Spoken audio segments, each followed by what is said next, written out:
The evening sun cast long shadows across Victoria Island as Adana stepped out of her Range Rover, her designer handbag clutched tightly against her chest. 10 years of marriage to Emeka had given her everything she thought she wanted: wealth, status, and respect among Lagos's elite. But something was missing, and that something had a name: Chidi.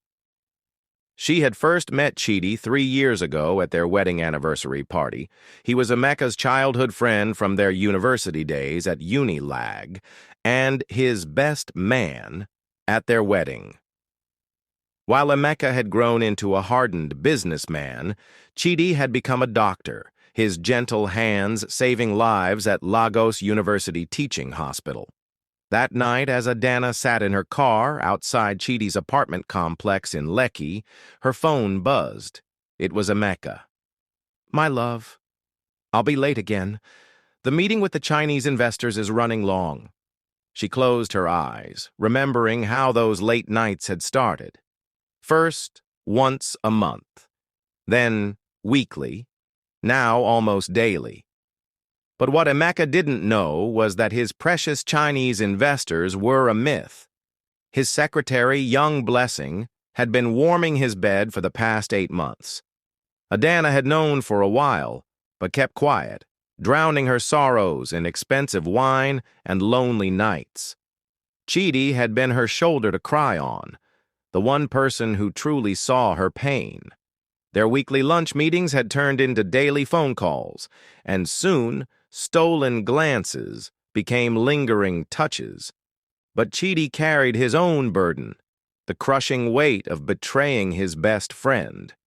One fateful evening, as rain pounded the Lagos streets, everything changed. Adana received a text from an unknown number. "I know about you and Chidi. Send 5 million naira to this account, or Emeka finds out everything." The message came with photos of them together at the small restaurant in Ikeja, where they thought nobody would recognize them.